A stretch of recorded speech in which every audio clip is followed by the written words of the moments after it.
ruins alone were impressive enough. But I never dreamed such a treasure lay hidden in the depths of the bounty. It may have been helpful to know this device existed, Your Excellency. My apologies. The gate was a secret I shared with none but my closest advisors. I feared for what might happen should those with ill intentions learn of its existence.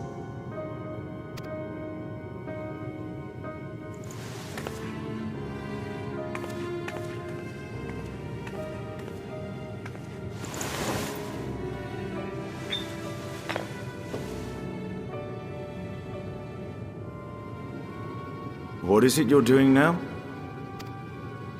There's something I wish to verify. The NOAA reports claim that a short stint into the void carries little risk of etheric imbalance. Should one suffer an injury, however, or if one's expedition drags on longer than intended, that risk becomes significantly greater. Graha theorized that a warding scale would confer protection from the void's corrupting influence.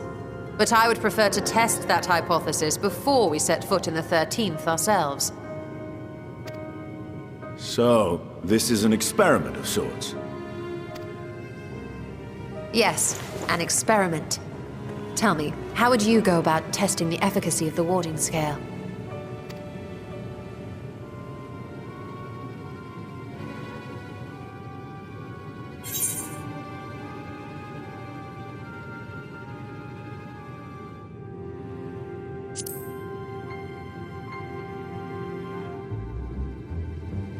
And how would you do that?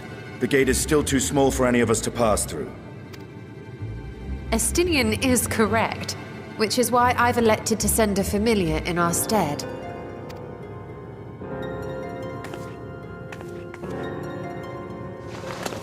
Now, a lowly imp can navigate a fissure, no matter how narrow. Which means an arcane entity of similar stature should be able to manage the same. I hadn't wanted it to come to this, but no other familiars will do, I'm afraid.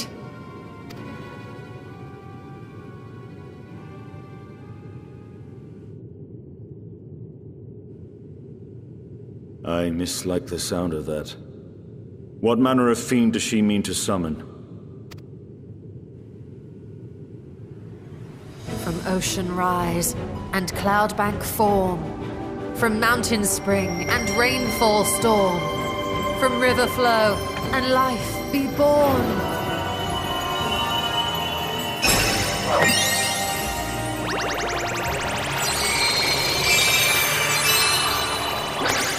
Water, water, froth and foam!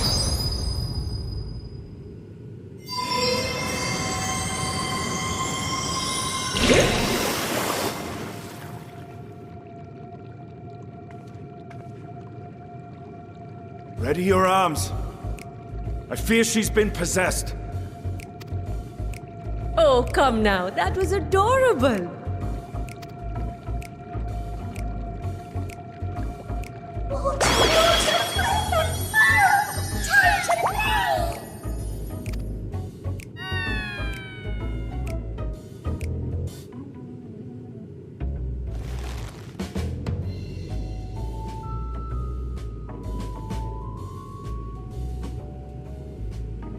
Though not my first choice. These familiars I conceived of as a child have the best chance of fitting through the gate. I only wish my younger self had considered a more dignified ending to the creation ritual. In any case, these two should serve as well. This one will bear a warding scale.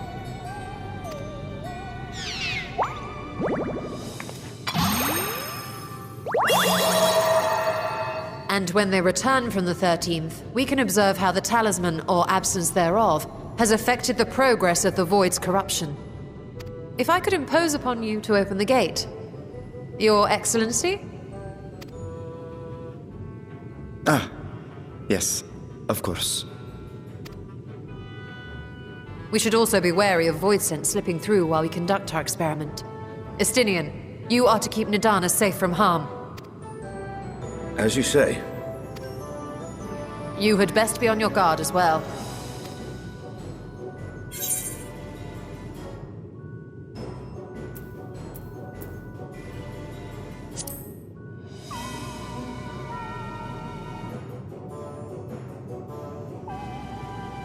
Oh, are you volunteering to join the Nixies? I could shrink you down, you know. Let us begin, shall we?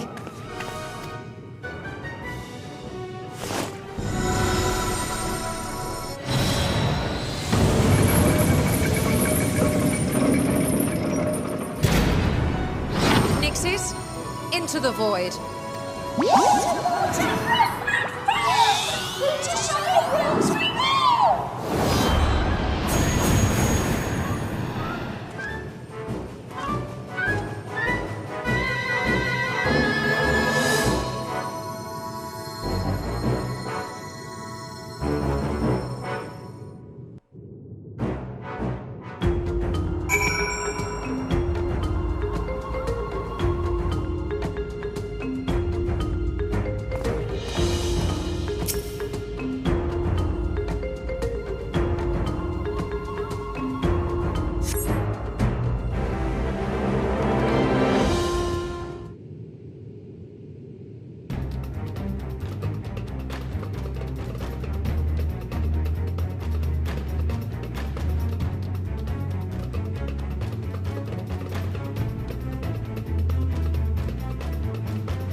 I think we've waited long enough.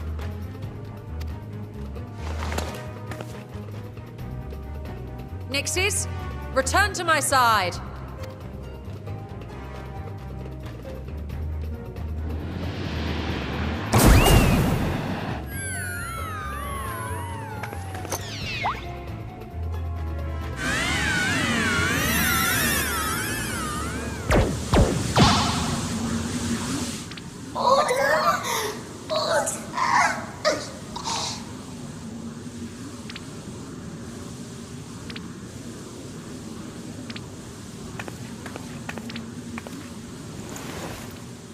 Thank you, little one. You did well.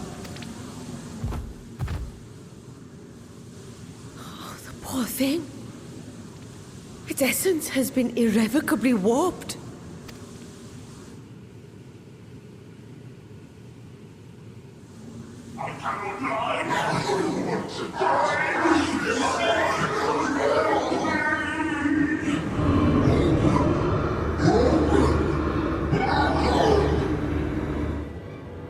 We're out of time! I must reseal the Void Gate.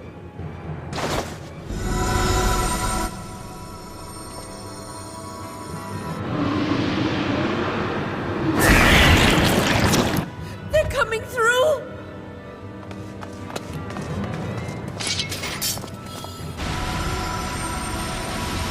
In the name of Al-Zidal III, I bar this door unto the Void!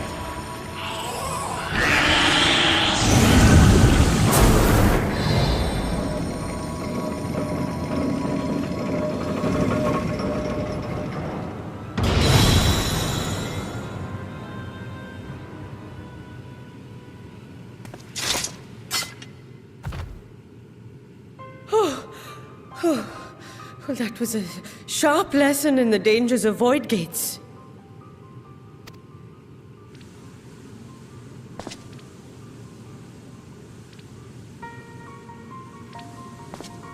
And what of our experiment?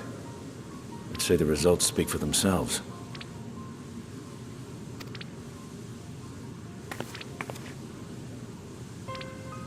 The unprotected Nixie has suffered extensive etheric corruption. As Nidana observed, it's well on its way to becoming a void scent. The one merged with the talisman, however, appears unaffected. I sense no changes to its equilibrium. Rest now, little ones.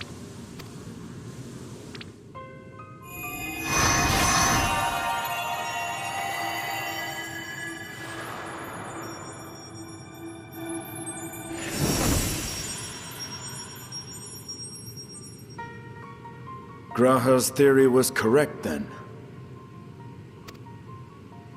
So it would seem. But while our second familiar was untouched by void energies, the talisman itself shows signs of degradation. It was, of course, originally designed to shield the soul from primal tempering. It stands to reason that etheric corruption of a different sort would affect it differently. We may need to modify the warding scale's design to account for the 13th's uniquely unstable ether. You've said much of the Void's instability, but my imagination fails me. What manner of place is this broken world? Ah, my apologies. I forget that not all of us spend our days sequestered in dusty archives.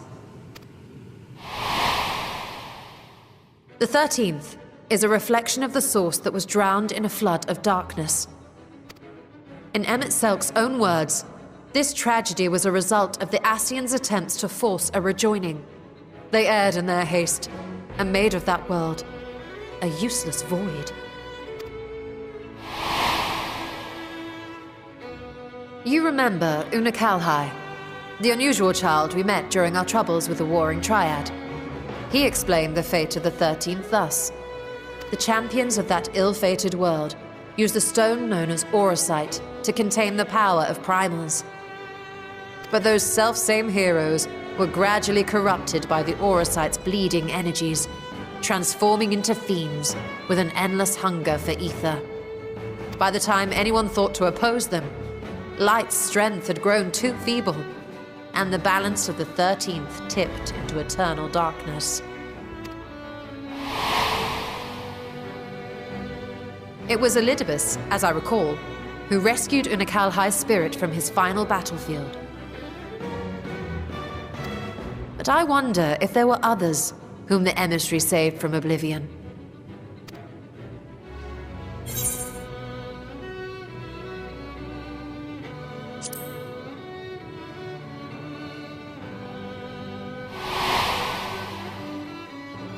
The server, Ciela, wasn't it? And you say she was another of Elidibus's pawns?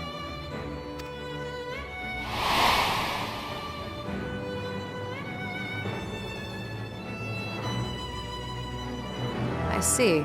So Ciela, or rather Silva, was beguiled by the same dreams of heroism as Una Kalhai.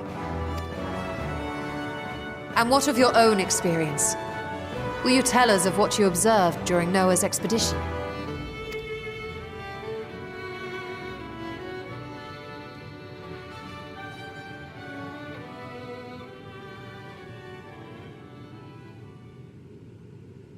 I can picture it now. The sunless, Stygian expanse, infested with legions of ether-starved monstrosities. A void in every sense of the word. What you have described in such lurid detail is exactly why I hesitate to encourage you.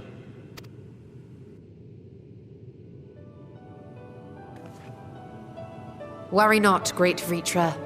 Our journey into the 13th is but the first leg of a longer voyage. A voyage that shall lead us to other reflections, to new mysteries and discoveries. And I mean to be there every step of the way.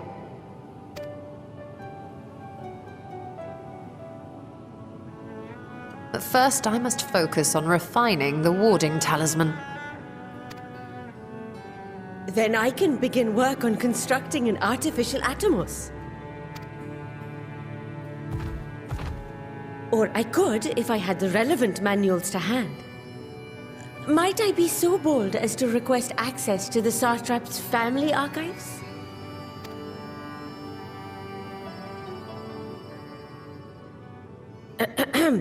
Your Excellency?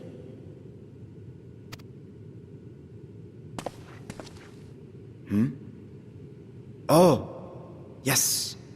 That can be arranged. I will speak to my officials upon our return.